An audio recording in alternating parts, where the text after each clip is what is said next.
வணக்கம் welcome to restore Tamil. எப்பயும் போல் நம்மளுடைய பருவமழைன்றது ஸ்டார்ட் ஆகிடுச்சு. ஆமாங்க, நம்ம ரீல்ஸில் பார்த்த மாதிரி நம்ம ஒரு காலத்தில் அந்த ஒரு ஃப்ளைட் ஷோ பார்த்தோம், கார் ரேஸ் பார்த்தோம், இப்போ போட் ரேஸும் பார்க்க போகிறோம். அதை சொன்ன அந்த ரீல்ஸ்லாம் பார்த்துருப்போம் இல்லையா? அதை மாதிரி நம்ம ஊரில் எப்படி மழை பெய்யும் என்ன ஆகுன்றது நம்ம எல்லாருக்கும் தெரியும். இதை மாதிரி சமயத்தில் நம்ம எல்லா விஷயத்துலையும் கவனமாக இருக்கணும்.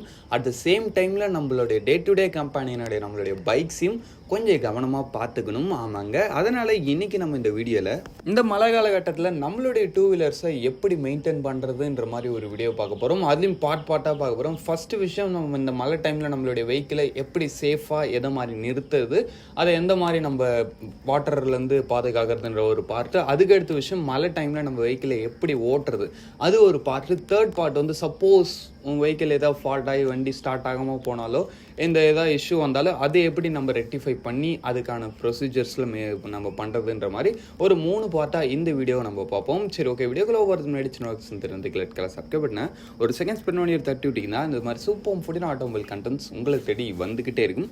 சரி, வாங்க இப்போ நம்ம அதிகமாக பேசாமல் வீடியோக்குள்ளே போகலாம். ஓகே, நம்ம ஃபர்ஸ்ட் பார்க்க போகிறது how to park our vehicle in rain season. ஆமாங்க, சாதாரண நம்ம எல்லாம் நம்மளுடைய பைக் ஏட்டு போயிட்டு எல்லா இடத்துலையும் நார்மலாக நிறுத்திட்டு போகிற மாதிரிலாம் இந்த சமயத்தில் நம்ம நிறுத்த முடியாது.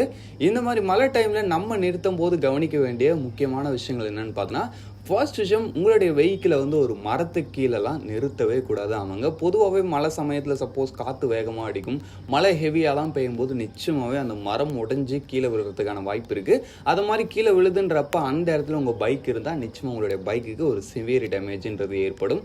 அதுக்கடுத்து ஒரு பழைய செவரு இல்லை ஒரு பழைய பில்டிங், அது ஒரு பழைய மதில் செவரு, அதை மாதிரி கொஞ்சம் உங்களுக்கே தெரியும் இந்த பில்டிங் வந்து கொஞ்சம் பழசு ஏஜ்டு அதை மாதிரி நினைக்கிறீங்கப்போ அது பக்கத்துலேயும் உங்களுடைய வெஹிக்கிள்ஸை பார்க் பண்ணவே கூடாது. ஏன்னா அதுவுமே மழை டைமில் அந்த ஒரு ஹெவி காற்றுனாலையும் இல்லை ஒரு நல்ல ஹெவி ரெயின்னாலையும் உடஞ்சி உங்கள் வெஹிக்கிள் மேலே விழுறதுக்கான சான்சஸ் இருக்குது. இதை மாதிரி சமயத்திலும் உங்களுடைய வெஹிக்கிளுக்குன்றது ஒரு டேமேஜ்ன்றது ஏற்படுறதுக்கான வாய்ப்பு இருக்குது. அதனால் tip number 1, don't park your vehicle near to tree or ஒரு ஓல்டு பில்டிங்கு, ஒரு செவர், அது மாதிரி நிறுத்தாதீங்க. அதுக்கடுத்து இன்னொரு விஷயம், உங்கள் வெஹிக்கிளை வந்து நீங்கள் எப்படியும் சைட் ஸ்டாண்ட் இல்லை சென்டர் ஸ்டாண்ட் இது மாதிரி ஏதோ ஒரு ஸ்டாண்ட் போட்டு தான் நிறுத்துவீங்க. அப்படின்றப்ப அந்த கீழே சர்ஃபேஸ் இருக்குது பார்த்தீங்களா, அது முடிஞ்ச அளவுக்கு ஒரு சாலிடான சிமெண்ட் சர்ஃபேஸோ இல்லை ஒரு டைல்ஸ் அதை மாதிரி ஏதோ ஒரு விஷயங்கள் அது மாதிரி சாலிடாக இருந்தால் ப்ராப்ளம் கிடையாது. பட் ஆனால் நீங்கள் ஒரு மண் அதை மாதிரி இடத்துலாம் நிறுத்துறீங்கிறப்ப அதுவுமே கூட ஒரு டேஞ்சர் தான். ஏன்னா பார்த்தீங்கன்னா வச்சிங்கன்னா, இப்போ ஒரு சிமெண்ட் சர்ஃபேஸாக இருக்குன்றப்ப எவ்வளோ மழை பெஞ்சு எவ்வளோ தண்ணி ஓனாலும் அது உள்வாங்க போகிறதுக்கான சான்சஸ் கிடையாது. பட் ஆனால் மண் அப்படி கிடையாதுங்க. ஒரு குறிப்பிட்ட ரெயின் பெஞ்சு அந்த ஒரு தண்ணி ஓட ஆரம்பிக்குதுன்றப்ப அந்த ஒரு மண்ணுன்றது அரிப்பு ஏற்பட்டு அது வந்து உங்களுக்கு மண் லூஸ் ஆகிட்டு அந்த ஸ்டாண்டு உள்ளே புதஞ்சு உங்கள் வெஹிக்கிளும் கீழே விழுந்துடும். அதனால் மழை டைமில் நீங்கள் வெஹிக்கிள் நிறுத்துறீங்கன்றப்ப முடிஞ்ச அளவுக்கு ஒரு சாலிடான சர்ஃபேஸில் நிறுத்துங்க. அப்படியே மண் அதை மாதிரி பகுதியெல்லாம் நிறுத்தாதீங்க. முடிஞ்ச அளவுக்கு உங்கள் வீட்டில் நல்ல ஒரு பார்க்கிங் ஸ்லாட் இருக்குன்றப்ப அதில் நிறுத்துறீங்க. பட் சப்போஸ் அதெல்லாம் இல்லை, நான் கொஞ்சம் வெளியே தான் நிறுத்தி ஆகணுன்றப்ப மேபி இந்த டிப்ஸ் உங்களுக்கு யூஸ்ஃபுல்லாக இருக்கலாம். செகண்ட் டிப் வந்து, உங்களுடைய வெஹிக்கிளை வந்து முடிஞ்ச அளவுக்கு ஒரு சாலிடான சர்ஃபேஸில் பார்க் பண்ணுங்கள். அப்படி இல்லை நான் மண் இருக்கிற இடத்துல தான் நான் நிறுத்தி ஆகணுன்றப்ப ஸ்டாண்டு கீழே கொஞ்சம் ஒரு பெரிய ஒரு தட்டையான ஒரு கல் அதை மாதிரி விஷயத்தை யூஸ் பண்ணி நிறுத்துறீங்கிறப்ப ஓரளவுக்கு உங்களுக்கு இன்னும் கூட ஒரு சேஃபாக இருக்கலாம். அதுக்கடுத்து தேர்ட் டிப் என்னன்னு கேட்டிங்கன்னா, முடிஞ்ச அளவுக்கு ரெயின் கவர் மாதிரி விஷயங்களை உங்களுடைய வெஹிக்கிளுக்கு போட்டு வைங்க. ஆமாங்க, ஓப்பனாலாம் முடிஞ்ச அளவுக்கு நிறுத்தாதீங்க. ஓப்பனாக நிறுத்துறீங்கிறப்ப என்னதான் இருந்தாலும் பைக்லாம் ஓரளவுக்கு வாட்டர் ரெசிஸ்டன்ஸ் தான் எவ்வளோ ப்ராப்ளம் வராது. பட் ஆனால் இப்போ வர வெஹிக்கிள்ஸில் அந்த ஒரு ஈஸி அது மாதிரி எலக்ட்ரானிக்ஸ்லாம் கொஞ்சம் அதிகமாக வருது. அது மாதிரி சமயத்தில் சப்போஸ் சம் சான்சஸில் ஏதாவது உள்ள தண்ணி போகிறதுக்கான சான்சஸ் இருக்குது. சீட்டு கீழே தான் அதெல்லாம் இருக்கும். சீட்டு கீழே அப்படியே கொஞ்சம் ஹெவி மழையில் லைட்டாக போயிட்டு அதில் படித்து ஏதாவது டெர்மினல்லாம் ஷார்ட் ஆகுதுன்றப்போ அது மேபி அதை ஒரு பெரிய ப்ராப்ளம் கழிவாக்கலாம். அதனால் முடிஞ்ச அளவுக்கு உங்களுடைய வெஹிக்கிள் மேலே ஒரு கவர் போட்டு வைங்க. ஓப்பன் ஸ்பேஸில் நிறுத்துங்கிறப்ப அதை மழை அப்படியே மலைக்கு ஸ்ட்ரைட்டாக நிறுத்தி வச்சுக்கின்றப்போ முடிஞ்ச அளவுக்கு ஒரு கவர் யூஸ் பண்ணி நிறுத்துங்க. இது வந்து ஒரு மஸ்ட் ரெக்கமெண்டட். ஆமாங்க, உங்களுடைய வெஹிக்கிளை மழை டைமில் நீங்கள் பார்க் பண்ணுறீங்கப்ப இந்த 3 விஷயங்களை கவனிக்கணும். ஃபர்ஸ்ட் விஷயம், மரத்துக்கு பக்கத்துலேயோ பழைய செவரு பழைய பில்டிங் பக்கத்தில் நிறுத்ததை தவிர்த்துங்க. அதுக்கடுத்து வந்து உங்களுடைய வெஹிக்கிளை வந்து நல்ல ஒரு சாலிடான சர்ஃபேஸில் ஸ்டாண்ட் போட்டு நிறுத்துறன்றதையும் செக் பண்ணிங்க. 3வது விஷயம் வந்து, உங்களுடைய வெஹிக்கிளை வந்து கவர் பண்ணி வச்சிங்க. அதுக்கடுத்து நீங்கள் இதெல்லாம் விட்டுட்டு ஒரு முக்கியமான ஒரு விஷயம் பார்க்கணும். நீங்கள் வெஹிக்கிளை நிறுத்துகிற ஒரு இடத்துல வந்து எந்த அளவுக்கு மழை பெஞ்சா எந்த அளவுக்கு தண்ணி லெவல் வந்து ரைஸ் ஆகுன்றதையும் தெரிஞ்சுக்கணும்.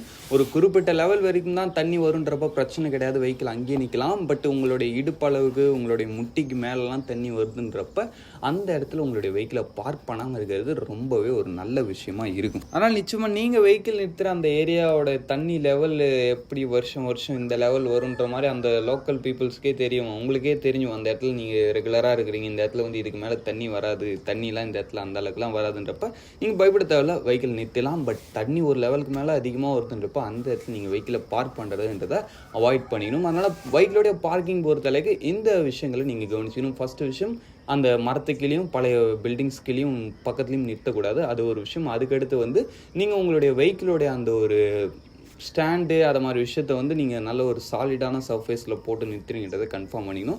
அதுக்கடுத்து உங்கள் வெஹிக்கிள் மேலே ஒரு முக்கியமாக ஒரு கவர், ரெயின் கவர் எதாவது யூஸ் பண்ணுங்கள். அதுக்கடுத்து உங்களுடைய வெஹிக்கிள் நிறுத்துகிற இடத்துல ஒரு குறிப்பிட்ட லெவல் மேலே தண்ணி வராதுன்றதையும் நீங்கள் கன்ஃபார்ம் பண்ணிக்கணும். இந்த விஷயங்கள்லாம் நீங்கள் பார்த்துக்கிட்டிங்கன்னா நிச்சயமாக உங்கள் வெஹிக்கிள் ஒரு சேஃபான இடத்துல நிற்குதுன்றதை நம்ம ஓரளவுக்கு கன்ஃபார்ம் பண்ணிக்கலாம். சரி, ஓகே. நெக்ஸ்ட் நம்ம இப்போ இந்த ரெயின் டைமில் how to drive our vehicle என்ற ஒரு செக்மெண்ட்டுக்குள்ளே போகிறோம்.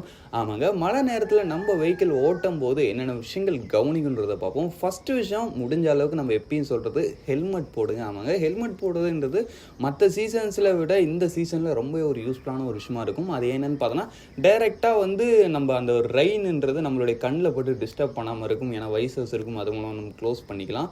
அது இல்லாமல் உங்களுக்கு கொஞ்சம் அந்த ஒரு குளிர் அது மாதிரி விஷயங்கள் அலர்ஜியாக இருக்குன்றப்ப இந்த ஹெல்மெட் வந்து கொஞ்சம் ஹீட்டாகவும் இருக்கும். இதை போட்டுக்கிட்டு இருக்குன்றப்ப இது மாதிரி ஒரு சில நல்ல அட்வான்டேஜ் இருக்குது ரெயின் டைமில் இந்த ஒரு ஹெல்மெட்ஸு. அதனால் முடிஞ்ச அளவுக்கு ஹெல்மெட்ஸை ரெயின் டைமில் யூஸ் பண்ணுங்கள். அதுக்கடுத்த விஷயம்னு பார்த்தோம்னா வச்சிங்களேன், முடிஞ்ச அளவுக்கு உங்களுடைய வெஹிக்கிளை ஸ்லோவாக ஓட்டுங்க. ஆமாங்க, மற்ற டைம்ஸை கம்பேர் பண்ணும்போது இந்த ரெயின் டைம்லன்றது அந்த ஒரு விசிபிலிட்டி கம்மியாக இருக்கும்.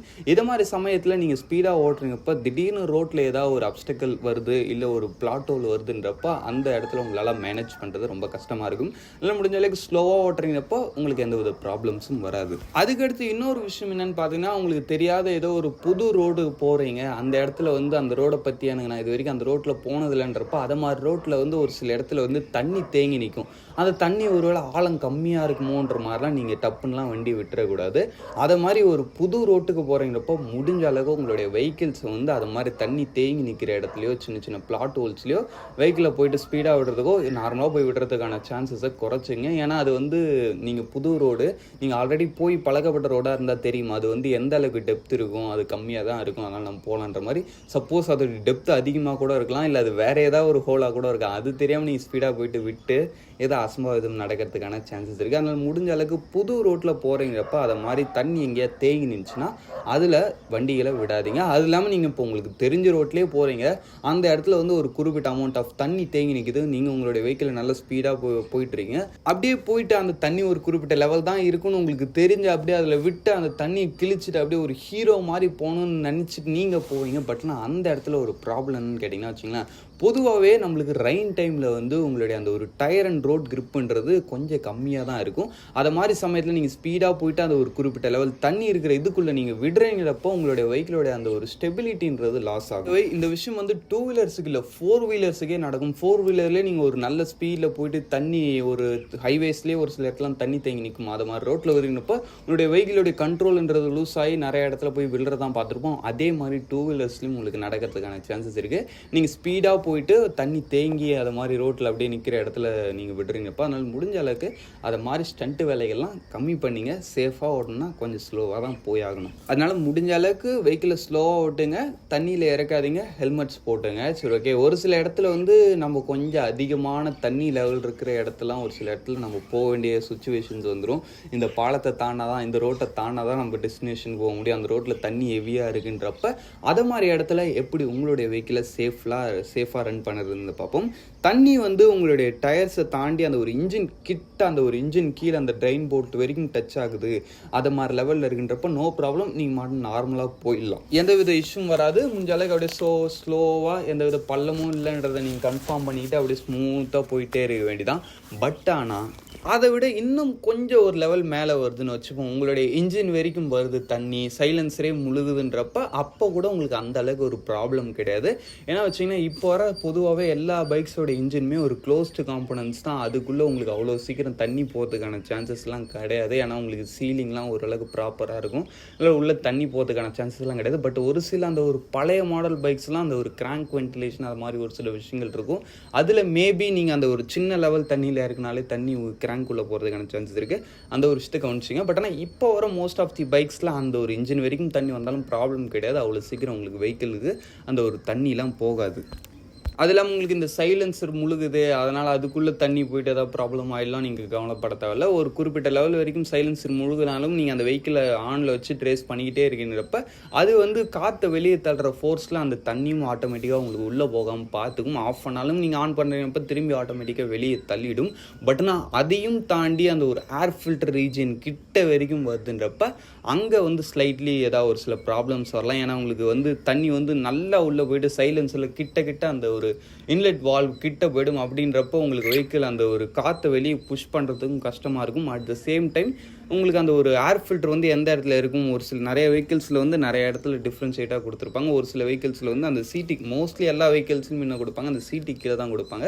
அதுக்குன்னு ஒரு பாக்ஸ் மாதிரி கொடுத்துருப்பாங்க. முடிஞ்ச அளவுக்கு அந்த லெவல் வரைக்கும் தண்ணி வருதுன்றப்ப அந்த இடத்துல உங்களுடைய வெஹிக்கிளை நீங்கள் ரன் பண்ணுறதை அவாய்ட் பண்ணிக்கணும் தான். எது நினைஞ்சாலும் பரவாயில்ல, அந்த ஏர் ஃபில்டர் கிட்ட மட்டும் தண்ணி வந்துடக்கூடாது. அந்த லெவல் வண்டிலாம் நீங்கள் அந்த லெவல் வரைக்கும்லாம் வண்டி போட்டு ஓட்டி போயிட்டிங்கன்னா கவலை தான். அதனால் முடிஞ்ச அளவுக்கு அந்த ஒரு இன்ஜின் வரைக்கும் வருதா ஓகே, பட் ஆனால் ஏர் ஃபில்டர்லாம் தண்ணி டச் பண்ணக்கூடாது. அந்த லெவலில் நீங்கள் வெஹிக்கிளை ஓட்டாதீங்க. அப்படியே யூ டர்ன் போட்டு வந்து நிறுத்திட்டு போயிட வேண்டியது. அதுக்கடுத்து நார்மலாக நம்ம எல்லாருக்கும் தெரிஞ்ச விஷயம், மழை டைமில் விசிபிலிட்டி கம்மியாக இருக்குன்றனால வெஹிக்கிளோடைய ஹெட்லாம்ப்ஸுன்றதை முடிஞ்ச அளவுக்கு ஆன் பண்ணி லோ பீமில் வச்சுங்க. ஹை பீம்லாம் போடாதீங்க. ஹை பீம் போட்டிங்கன்னா எதிர்காரவங்களுக்கு டிஸ்டர்பாக இருக்கும். லோ பீமில் போட்டுங்க. இப்போ வர எல்லா வெஹிக்கிள்ஸ்லேயும் அந்த ஆட்டோமேட்டிக் லைட் சிஸ்டம் இருக்குன்றனால அது வந்து எல்லாத்துலேயும் லைட் எரிஞ்சிட்டே இருக்குது. சப்போஸ் உங்களதில் அது இல்லை நீங்கள் எக்ஸ்ட்ரா சுவிச்சஸ்லாம் வச்சு அதெல்லாம் ஆஃப் பண்ணுறீங்க நிறைய பேர். அது மாதிரி ஆஃப் பண்ணியிருக்கீங்கன்றப்ப நீங்கள் வந்து அந்த ஒரு லோ பீம் சிஸ்டத்தை, லோ பீமை வந்து மழை டைமில் வெஹிக்கிள் ஓட்டுறீங்கப்போ ஆன் பண்ணிங்க. ஹசார் லைட் இருக்குன்றப்ப நீங்கள் அதையும் கூட போட்டு விட்டுக்கலாம். கொஞ்சம் ஹெவி ரெயினாக பெய்யுதுன்றப்ப, சும்மா லைட்டாக மழை பெய்யும் போதெல்லாம் அதெல்லாம் பண்ணிடாதீங்க. ரொம்ப ஹெவி மழை பெய்யுது, வெஹிக்கிள்ஸ் எந்த சைட்லேருந்து வருதுன்றதே தெரியலன்றப்ப அப்போ மட்டும் ஹை பீம், ஹசார் லேம்ப் அது மாதிரி ஒரு சில விஷயங்களை போட்டு வச்சிங்கன்னா எதிர்க்க வர டிரைவர்ஸுக்கும் உங்களுக்கும் கொஞ்சம் பெட்டரான ஒரு சேஃப்டி அது கொடுக்கும். சரி, ஓகே, இந்த விஷயங்கள்லாம் பார்த்துங்க. அதாங்க, ஃபாஸ்ட்டாக போகாதீங்க, ஹெல்மெட் போடுங்க. ஒரு குறிப்பிட்ட ரீஜன் வரைக்கும் தண்ணி வந்தால் ப்ராப்ளம் கிடையாது. பட் ஏர் ஃபில்டர் கிட்ட வரைக்கும் தண்ணி வருதுன்றப்ப அது மாதிரி இடத்துல நீங்கள் வெஹிக்கிளை ஓட்டாதீங்க. இப்போ நம்ம பார்க்க போகிறது வந்து how to start our struggling bike in rain season. ஆமாங்க, ரெயின் சீசனில் பொதுவாகவே நிறைய வெஹிக்கிள்ஸ் வந்து ஸ்டார்ட் ஆகிறது ஸ்ட்ரகிள் ஆகும். இதை மாதிரி சமயத்தில் நம்ம பண்ண வேண்டிய விஷயங்கள், ஃபஸ்ட்டு விஷயம் பேசிக்காக எல்லாருக்கும் தெரிஞ்சது, வெஹிக்கிளோடைய சோக்கை ஆன் பண்ணிவிட்டு நீங்கள் ஸ்டார்ட் பண்ணி பாருங்கள். அது இல்லாமல் இன்னொரு விஷயம், இந்த வெஹிக்கிள் வந்து மழையில் நார்மலாக நின்றுட்டு இருந்து ஸ்டார்ட் ஆகாத பைக்குக்கு ஒரு சில வெஹிக்கிள்லாம் தண்ணியில் முழுகிட்டு ஸ்டார்ட் ஆகாமல் இருக்கும். அதை மாதிரி பைக்ஸுக்கு அது தனி கதை. அதை நம்ம பின்னாடி அதை நம்ம பார்ப்போம். இப்போ வந்து நார்மலாக ஸ்டார்ட் ஆகாமல் இருக்கிற வெஹிக்கிள்ஸுக்கு ஃபஸ்ட்டு விஷயம், சோக்கை போட்டு ஸ்டார்ட் பண்ணி பாருங்கள். முடிஞ்ச அளவுக்கு ஸ்டார்ட் ஆகிடும். ஏன்னா பொதுவாக மழை டைமில் வந்து சுற்றி இருக்க அட்மாஸ்பியரிக் கார் எல்லாமே, காற்று எல்லாமே உங்களுக்கு வந்து ரொம்ப மாய்ஸ்சரைஸ்டாக ரொம்ப கூலிங்காக இருக்கும். அது மாதிரி காற்று வந்து நீங்கள் பெட்ரோலோட மிக்ஸ் ஆகி உள்ளே போயிடுறதுக்கு கஷ்டப்படும். இந்த சோக் போடுறன்றப்ப எக்ஸ்ட்ரா பெட்ரோல் போயிட்டு இன்னும் கொஞ்சம் அதை பர்ன் பண்ணுறதுக்கு ஹெல்ப் பண்ணும். அதில் முடிஞ்ச அளவுக்கு ஃபஸ்ட் திங் சோக் போட்டு ஸ்டார்ட் பண்ணி பாருங்கள். அதிகபட்சம் ஸ்டார்ட் ஆகிடும். அப்படியும் ஸ்டார்ட் ஆகலான்றப்ப ஃபர்ஸ்ட் விஷயம், நீங்கள் உங்களுடைய ஸ்பார்க் ப்ளக்கை பாருங்கள். ஸ்பார்க் பக்கத்தில் ஏதாவது தண்ணி மாதிரி விஷயங்கள் நிற்கலாமாங்க. நிறைய வெஹிக்கிள்ஸில் வந்து அந்த ஸ்பார்க் ப்ளக் போடுற இடத்துல வந்து அழகாக குட்டை மாதிரியே இருக்கும், தண்ணி போய் ஈஸியாக தேங்கி நிற்கிற மாதிரி. அந்த இடத்துல தண்ணிக்குன்னு ஏதாவது தேங்கி நின்றுச்சுன்னா அந்த ஸ்பார்க் ப்ளக் வர கரண்ட்டை வந்து அந்த தண்ணி இழுத்துக்கும்.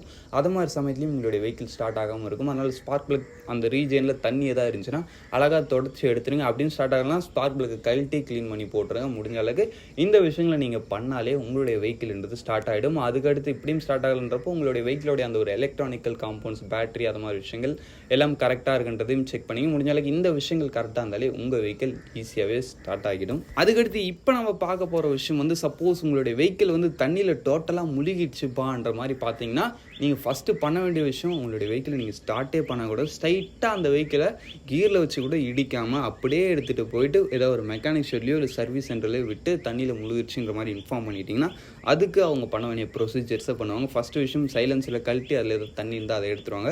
அதுக்கடுத்து ஏர் ஃபில்டர் கழட்டி அதை க்ளீன் பண்ணி போட்டுருவாங்க. வண்டியிலையான்னு கேட்டிங்கன்னா கீழே, ஆமாம், தண்ணியில் முழுகல ஏர் ஃபில்டர் ஒன்றும் பண்ண முடியாது. புது ஏர் ஃபில்டர் போட்டு அதுக்கடுத்து வேறு ஏதாவது தண்ணி வேறு எங்கேயா இருக்கான்னு பார்த்துட்டு அந்த வெஹிக்கிளோட எலக்ட்ரானிக்கல் காம்போனன்ட்ஸ் எல்லாத்தையும் கழட்டி அதை எல்லாத்தையும் ட்ரை பண்ணி போட்டு ஸ்டார்ட் பண்ணாங்கன்னா உங்கள் வெஹிக்கிள் பழையபடி ஸ்டார்ட் ஆகிடும், நீங்கள் ப்ராப்பராக ரன் பண்ணிட்டு போயிடலாம். சப்போஸ் ஒரு சில வெஹிக்கிள்ஸ்லாம் அந்த ஒரு இன்ஜின் ஆயில் கிராங்க்கில் ஏதாவது ஆயில் லீக் இருந்து உள்ள சம் ட்ராப்ஸ் ஆஃப் ஆயில் போய் அந்த ஆயிலோடைய அந்த ஒரு குவாலிட்டியும் லாஸ் பண்ணி விட்டுரும். அது மாதிரி சமயத்தில் நம்ம ஆயிலை இறக்கி விட்டு ஒரு பழைய ஆயிலை ஊற்றி இன்ஜினை ஃப்ளஷ் பண்ணிட்டு அப்புறம் திரும்பி புது ஆயிலை ஊற்றிட்டு நீங்கள் சிம்பிளாக ஒரு 1000 இல்லை ஒரு 500 700 அது மாதிரி பட்ஜெட்குள்ளேயே உங்களுடைய வெஹிக்கிளே பழையபடி எடுத்து வந்துடலாம். பட் ஆனால் நீங்கள் பண்ணக்கூடியாத விஷயம் அந்த ஸ்டார்ட் மட்டும் நீங்கள் ட்ரை பண்ணிட்டீங்க. ஆமாம், சப்போஸ் உங்கள் வெஹிக்கிள் வந்து தண்ணியில் முழுகி கிடந்துச்சு, இந்த வெஹிக்கிள் ஸ்டார்ட் ஆகுமோன்ற மாதிரி நீங்கள் நினச்சிட்டு செல்ஃப் அடித்தாலோ கிக்கர் பண்ணாலோ முடிஞ்சு போச்சு, பெரிய செலவாக இழுத்து விட்டுரும். ஏன்னா வச்சிங்கன்னா பொதுவாகவே அதுவும் எந்த அளவுக்கு முழுகி இருந்துச்சுன்னா கேட்டிங்கன்னா அதான் அந்த ஏர் ஃபில்டர் கிட்ட வரைக்கும் தண்ணி வந்துருக்கூடாது. சப்போஸ் ஏர் ஃபில்டர்லாம் தண்ணி பட்டுருச்சுன்ற மாதிரி உங்களுக்கு தெரியுதுன்றப்ப தான் நீங்கள் ஸ்டார்ட் பண்ணாமல் ஸ்ட்ரைட்டாக மெக்கானிக் ஷீட் எடுத்துகிட்டு போகணும். பட் ஏர் ஃபில்டர் கிட்டலாம் தண்ணி வரல, ஒரு சின்ன கீழே தான் தண்ணி இருக்குன்றப்ப நீங்கள் ஸ்டார்ட் பண்ணிக்கலாம். அப்படி அந்த ஏர் ஃபில்டர் கிட்ட தண்ணி வந்து நீங்கள் ஸ்டார்ட் பண்ணிங்கன்னா என்னென்ன விஷயங்கள் ஆகுன்னு பார்த்தோன்னா, ஃபஸ்ட்டு விஷயம் ஏர் ஃபில்டரில் இருக்க தண்ணி இழுத்து உங்களுக்கு இன்ஜின்குள்ளே போயிடும். இன்ஜின் ஏரை தான் கம்ப்ரஸ் பண்ணும். தண்ணியும் பெட்ரோலையும் கம்ப்ரஸ் பண்ணும்போது என்னாகும், அங்கே கொஞ்சம் ஹை ப்ரெஷர் அதிகமாகி வால்வு உங்களுடைய அந்த இன்ஜினுடைய அந்த ஒரு போரோடைய அந்த ரிங்ஸ் இருக்குது பார்த்தீங்களா, அது எல்லாமே ஏகப்பட்ட விஷயங்களை டேமேஜ் பண்ணி அது வந்து உங்களுக்கு ஒரு ஹெவியான செலவழித்து. அதனுடைய உங்கள் வெஹிக்கிள் மலையில் நல்லா முழுகிடுச்சு நீங்கள் கன்ஃபார்ம் பண்ணுறீங்கப்போ அந்த வெஹிக்கிளை முடிஞ்ச அளவுக்கு ஸ்டார்ட்டே பண்ணாதீங்க. ஸ்ட்ரைட்டாக எடுத்துகிட்டு போயிட்டு மெக்கானிக் ஷெட்டில் விடுறது தான் நல்ல ஒரு ஆப்ஷனாக இருக்கும். ஒரு குறிப்பிட்ட லெவலில் ப்ராப்ளம் கிடையாது, நீங்கள் நார்மலாக ஸ்டார்ட் பண்ணி எடுத்துகிட்டு போயிட்டே இருக்கலாம். சரி, ஓகே, அவ்வளோ தான் ஃப்ரெண்ட்ஸ். இந்த வீடியோ உங்களுக்கு நல்ல ஒரு இன்ஃபார்மேட்டிவாக இருந்திருக்கும்னு நினைக்கிறேன். இந்த வீடியோ பற்றியான கருத்துக்களை கமெண்ட் செக்ஷன் பண்ணுவீங்க. தேங்க்ஸ் ஃபார் வாட்சிங். பாய், see you later.